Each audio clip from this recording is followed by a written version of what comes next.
The birds hopped impatiently from foot to foot, pecking one another as they competed for the best places. Soon, very soon, when the last of the warriors had expired, Nern Forest would witness its next bloodbath. The banquet of the scavenging carrion eaters. Rumo didn't stir. Smike raised one hand as though listening, but suddenly growing louder and louder as it neared the battlefield, from a westerly direction came the sound of voices, the rustle of footsteps on dry leaves, the squeak of wagon wheels, the jingle of harness. Was it another enemy? Rumo pricked his ears as if trying to hear the distant commotion. Yes, my boy, pay attention, because now comes the craziest part of the story. Approaching the forest from the west was no army, but a delegation of Grailsundian master surgeons on their way to an appendix conference. Surgeons? Yes, indeed. Medical experts trained to carry out operations of the most complex kind, reattaching severed limbs, sewing up wounds, lancing veins, carrying out blood transfusions and amputations, trepanations and transplants. Rumo's head was spinning with unfamiliar words. But that wasn't the craziest part of the story. Oh no, my boy, for approaching from the east was a party of itinerant watchmakers, bound for the pocket watch fair at Wimbledon. These people specialized in constructing and repairing clocks and other intricate mechanisms.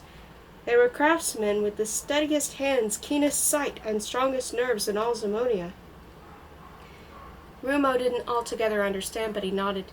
But not even that is the craziest part of the story, for approaching from the south were over 100 armorers and locksmiths on their way to Florith, where some power-hungry prince had commissioned them to build a monstrous war machine. They were craftsmen adept at screwing and welding iron components together, constructing flintlocks and fragmentation bombs, forging metal, sharpening blades, and alloying gold, silver, and copper. Craftsmen of war, in other words. War, said Rumo, savoring the word. Well, that would be enough crazy coincidences for an averagely crazy story, but the Battle of Nern Forest involved the most improbable set of coincidences in the history of Zamonia, for entering the forest, this time from the north, came a delegation of alchemists. Alchemists. Alchemists belonged to a professional class. Well, let's call them scientists with artistic leanings, or artists with scientific aspirations. Take your pick.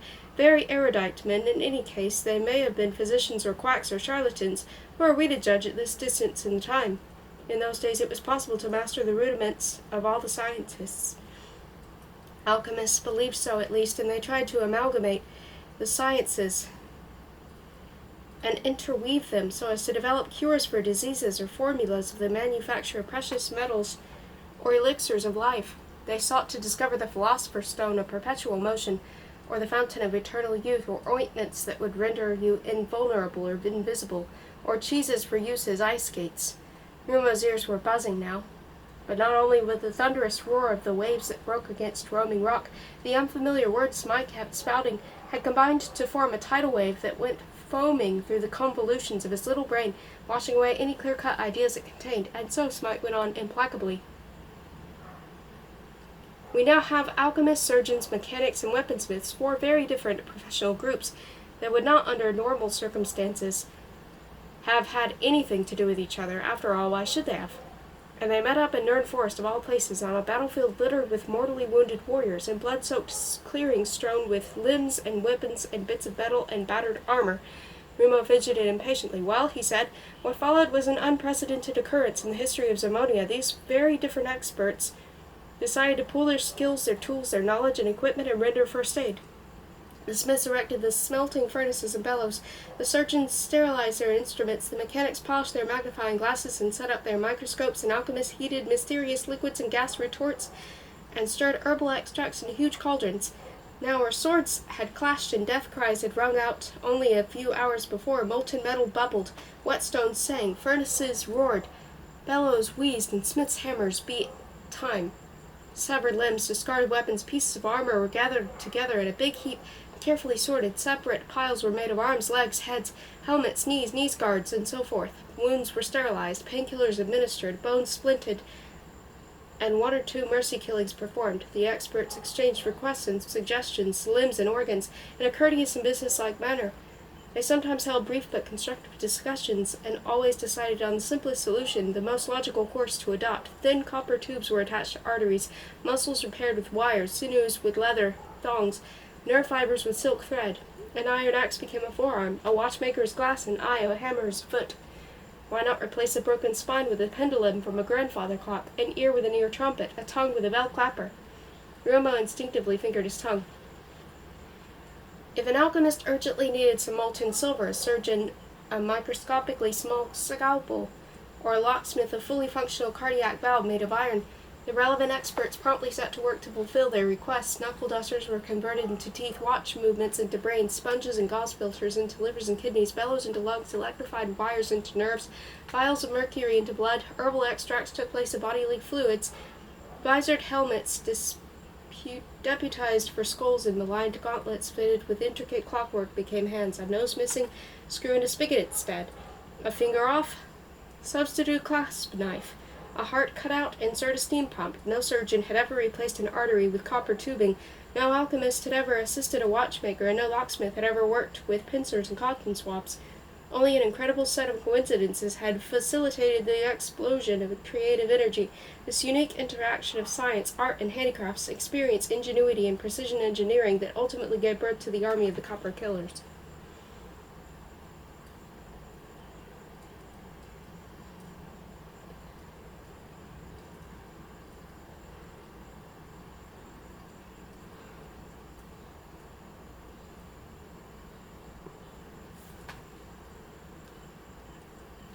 Smike drew a deep breath. When the final hammer blows died away, the furnaces went out, and all the alchemists' potions were used up. A brand new spick-and-span army stood arrayed in that clearing in Ern Forest, because it was the fashion in those days to embellish armor and weapons with decorative designs in copper, and because that reddish metal glinted and gleamed so brightly, the creators of the bionic soldiers christened them the Copper Killers. Ah, said Rumo, but the army simply stood there. It stood there quite motionless, like a gigantic war memorial. The watchmakers murmured, the surgeons whispered together, the locksmiths swore. At the length of one of the alchemists, Zoltep Zahn by name, stepped forward and spoke. This army will never move unless it's ordered to. Soldiers are like that. They need a commander. Zahn pointed to the remaining pile of armor, limbs, and weapons, leftovers for which no use had been found. Let's manufacture a commander out of those, Zahn went on. Let's make a general from the Copper Killers. And in a place of a heart, brain, and soul, I'll insert a nugget of zemonium. Zem what? Asked Rumo. Zemonium. The rarest element in Zemonia. In addition to being able to think, it's reputed to be insane. I told you this was the craziest story of all. Rumo did his best to memorize the word Zemonium, but it eluded him like a slippery fish. The surgeons, alchemists, and armorers spent the rest of the night fitting the remaining bits and pieces together. They were so keen to use the last little screw, the smallest spring and the tiniest cogwheel, that their bionic man grew steadily bigger and more intricate. The crowning moment came when Zoltep Zahn added the nugget of Zemonium to the last of the Copper Killers. He made a big thing out of this operation, which he performed under a blanket so that no one could see exactly where he inserted it. When the warrior was complete, the experts stepped back and inspected their latest creation. It was twice all the rest, looked even more terrifying. The creature raised its head, opened its mouth, which was lined with razor-sharp blades, and spoke in a metallic voice punctuated as if by hiccups, by the ticking of a clockwork mechanism inside it. We have been created to kill. We are the Copper Killers. Then it smote its breast with its fist. The other warriors did likewise, again and again, until the whole of Nern Forest rang with the sound, and all the birds flew off squawking in alarm. We are the Copper Killers! We are the Copper Killers! They chanted. Their leader raised his hand in a soothing gesture, and they all fell silent. I, he proclaimed, and the greatest of all Copper Killers. Call me General Tick-Tock. General Tick-Tock! General Tick-Tock! The Copper Killers shouted, beating time on their shields. Now they all waited for General Tick-Tock to issue his first order. The gigantic Copper Killer leveled his finger at the surgeons, watchmakers, alchemists, and craftsmen to whom he owed his existence.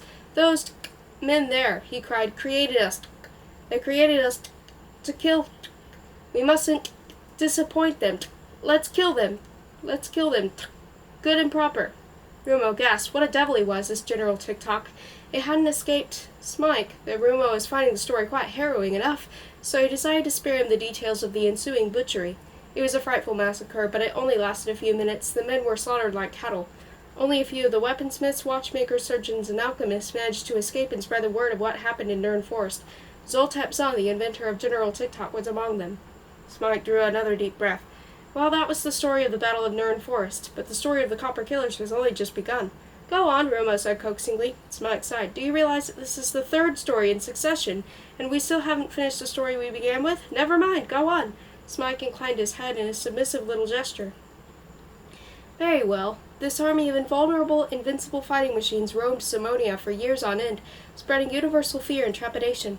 The Copper Killers captured every town they besieged, slaughtered every living creature within its walls, and ended by razing it to the ground. They didn't murder and pillage in order to survive, for they weren't really alive anymore. They didn't steal in order to eat or drink, for they were immune to hunger and thirst. They simply killed for killing's sake. The Copper Killers were like fate, like a natural disaster that occurred without warning, suddenly and for no reason, with the merciless fury of war itself. Their victims heard a distant ticking, a distant clatter, and there they were, and sure enough, there came a day when these copper devils, under the command of General TikTok, appeared outside Lindworm Castle. Wow, said Rumo, exactly. That's more or less what the Lindworms must have said when they saw the Copper Killers march up to their gates. The air was filled with metallic, mechanical, electrical noises, the creaking of hinges, the wheezing of bellows, the crackle of alchemical batteries, the ticking of the mechanisms that served the Copper Killers as organs, sinews, or muscles. It sounded as if an army of clocks had deployed outside Lindworm Castle. Bells chimed and alarms rang, and the army came to a halt. All that could now be heard was the thousand-fold whirring of the clockwork devices and the rhythmical pounding of pistons. Smike bent over and blew his nose into the pool. The warriors' polished copper accoutrements glittered in the sunlight, he went on, and their black pennants fluttered in the wind. They conveyed an impression of absolute invincibility. Pitch, said Rumo. Boiling water, molten lead, Smike grinned.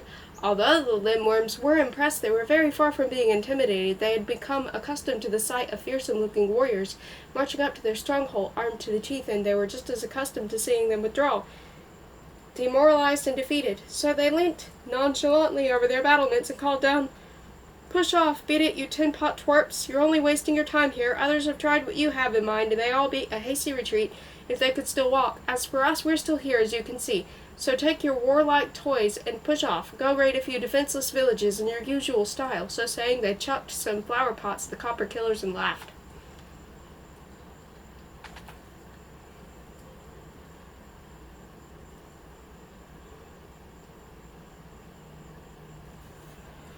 For a while the army stood quite still. The Lindworms were just wondering whether flower pots would be sufficient to put these creatures out of action. With a terrible clatter filled the air. It sounded as if a huge machine had been set in motion. The metal clanked against metal, hinges creaked, and the Copper Killer's ranks parted to reveal a fearsome-looking warrior twice the size of the rest. He marched up to the foot of Lindworm Castle and spoke in a metallic voice. I am General TikTok. We are the Copper Killers. We are conquerable. We are invincible. You are mortal. We are immortal. Smike threw up his 14 arms. At that, pandemonium broke out. The Copper Killers hammered on their shields with their swords, clubs, and axes, and fanatical cries issued from their iron throats. Rumo shuffled excitedly to and fro.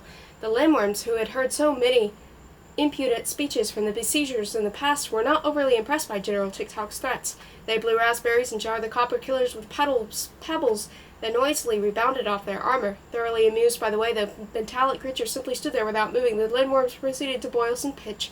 The besiegers continued to stand their excellent targets, as the pitch boilers appreciatively noted. Having positioned their buckets far more accurately than in the case of moving targets, they yelled defiance and deluged the attackers with pitch.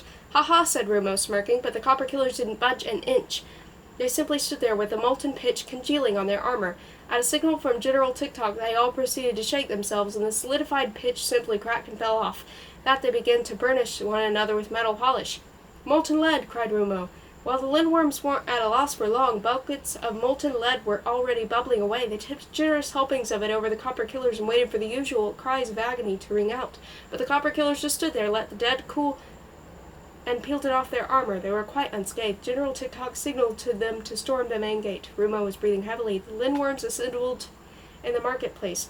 They had poured away all their pitch, and their lead and boiling water would have been useless under the circumstances. That appeared to have exhausted their methods of defense, because fighting wasn't one of them. No Lindworm had ever taken up arms.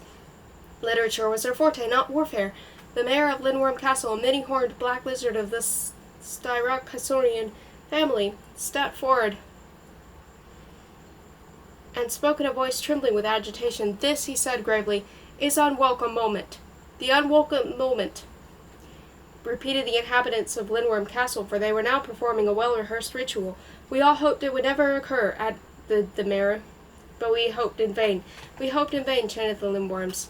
The music of the stars. Inhabitants of Lindworm Castle, boomed the mayor, and the voice carried to the copper killers waiting below. We're on the brink of the abyss. What shall we do? We shall dance to the music of the stars, chorused the Lindworms. Rumo looked at Smike, and the shark grub seemed to be lost in another world, far, far away from Roaming Rock. Well, he went on, it is broad daylight. There wasn't a star to be seen in the sky, nor could any music be heard, far less the music of the spheres, but that wasn't the point. Brink of the abyss and music of the stars were metaphorical phrases devised many years before by some Lindworm poets who wanted to lend a ritual a solemn, sophisticated character. While the metaphors weren't all that sophisticated, they were rather banal, in fact, but they served their purpose, to put the Lindworms in belligerent frame of mind appropriate to the gravity of their predicament. Rumo opened his mouth to ask what music of the spheres and metaphorical meant, but Smike steadfastly continued to his account. The Lindworms proceeded to dance. Some of them seized musical instruments, tambourines, flutes, guitars, and struck up a lively tune that went straight to the legs. This, too, was part of the ritual. The melody and rhythm were strictly preordained, and every inhabitant of Lindworm Castle had been drilled to the dance steps at school, the essential thing being to stamp as hard as possible. The copper killers listening far below were puzzled. They're making music, one of the General Tick-Tock's aides whispered to him. It wasn't the music that alarmed General Tick-Tock, it was the rhythmical stamping that was giving him food for thought. Why? Because the walls shook when the dinosaurs danced. When several dinosaurs danced, they produced an earthquake, and when all the dinosaurs in Lindworm Castle danced at once, the world itself began to crumble. Rumo gasped. Quite suddenly, the sky seemed to fall in. A chunk of rock the size of a house came hurtling down and struck the ground not far from General Tick-Tock and his aides, not without burying 20 copper killers beneath it. They're throwing stones, cried one of the general's aides. They're throwing boulders, cried another. They're throwing mountains, cried a third. There was a whoosh, as if a flock of birds were swooping down on him, and a boulder hammered him 10 feet into the ground.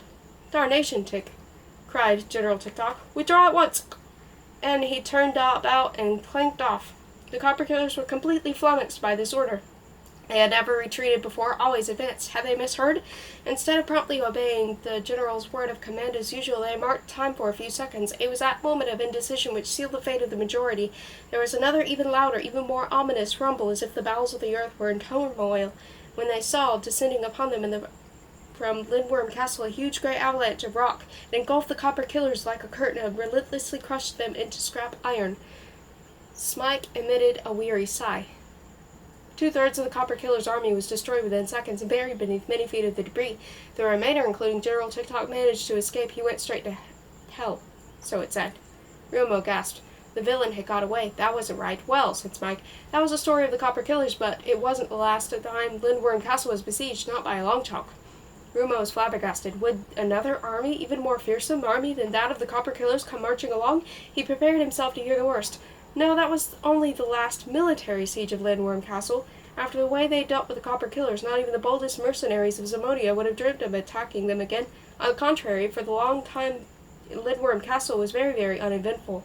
Nobody ventured near the place, and the inhabitants began to get bored. Indeed, they even began to yearn for the old warlike days.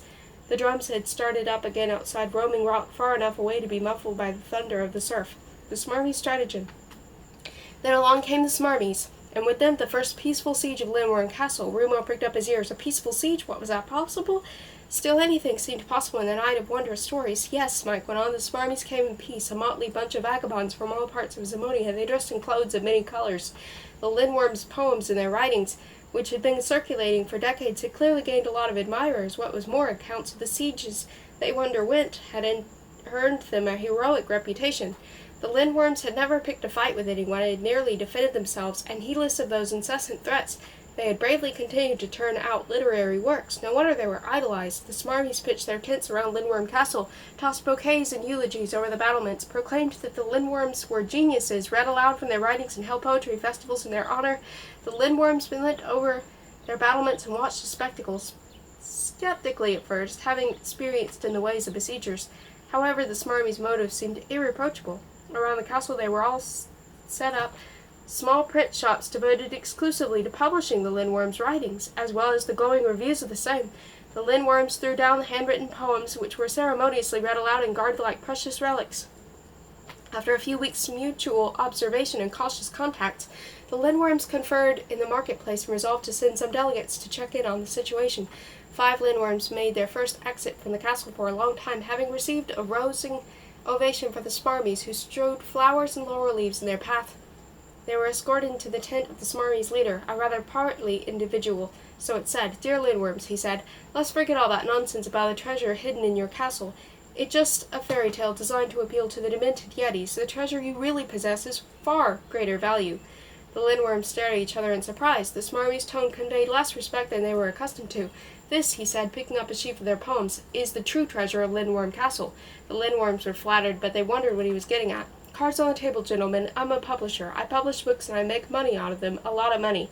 The Lindworms winced at the note that had suddenly come into his voice. "Heroism, martyrdom. Those are what win literary prizes. What you write about isn't so important. Celebrity, that's the magic word." The Lindworms were still at a loss for words. "Yes, celebrity and popularity, that's what constitutes your treasure. A whole castle full of heroes who write poems. What better authors could a publisher wish for? My dear Lindworms, your poems, coupled with my printing machines and the Smarmies' word of mouth, that's better license to mint money. I would ask you to think it over carefully."